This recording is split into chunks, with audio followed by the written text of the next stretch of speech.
بسم اللہ الرحمن الرحیم. میرا نام سروشا اور میرے ہان اسکول اسلام آباد ایف ایڈ کیمپس کی ایک اسٹوڈنٹ ہوں اور میں فاؤنڈیشن لیول میں پڑھتی ہوں. تو آج میں ایک ٹیڈکس ٹاک کا ریویو دینے جا رہی ہوں جس کا ٹاپک ہے the power of dream and curiosity.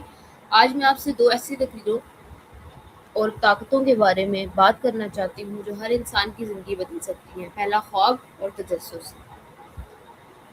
اچھا، ایک پاکستانی ہوسٹ اور ایکٹر عدیل ہاشمی اپنے ٹیڈکس ٹاک میں کہتے ہیں کہ ہر بڑی کامیابی ایک چھوٹے خواب سے شروع ہوتی ہے.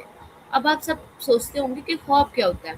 خواب وہ نہیں جو آپ سوتے وقت دیکھتے ہیں یا وہ کوئی تصویر جو آپ کو سوتے وقت نظر آتی ہے. خواب وہ ہوتا ہے جو آپ کو جگائے رکھے، اس کی وجہ سے آپ کی نیندیں خراب ہو جائیں گی. یار یہ کام میں نے کر کے رہنا ہے.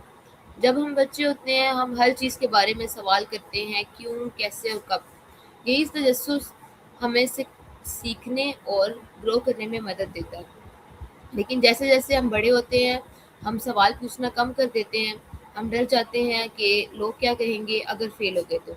مگر سچ یہ ہے، فیل ہونا بری بات نہیں، کوشش نہ کرنا بری بات ہے.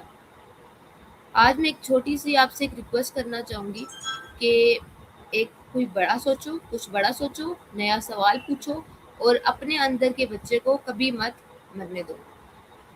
دنیا کے تمام انوویشن سائنٹسٹ اور آرٹسٹ ایک چیز میں کامن تھے، انہوں نے خواب دیکھنے اور سوال پوچھنا کبھی نہیں چھوڑا. خواب آپ کو ڈائریکشن دیتے ہیں اور تجسس آپ کو نئے راستے دکھاتا ہے. سو ویورز، یہ تھا آج کے ہمارا ٹیڈکس ٹاک. مجھے امید ہے کہ آپ کو جو ہے میری ٹیڈکس ٹاک کا ریویو بہت اچھا لگا ہوگا اور آپ کی لائف میں کہیں نہ کہیں کام آئے گا. میں بس آپ سے یہ کہنا چاہوں گی کہ آپ لوگ اس بات آپ خود سے سوال کریں کہ میں کچھ نیا کر سکتا ہوں یا میں کچھ نیا کر سکتی ہوں، کیونکہ ہو سکتا ہے کہ آپ کا ایک خواب کسی اور کی پوری زندگی بدل دے. ٹھیک ہے، تو یہ تھا آج کا ہمارا ٹیڈکس ٹاک ریویو. انشاءاللہ کسی نیکسٹ ویڈیو میں ملیں گے. پاکستان زندہ باد. خدا حافظ.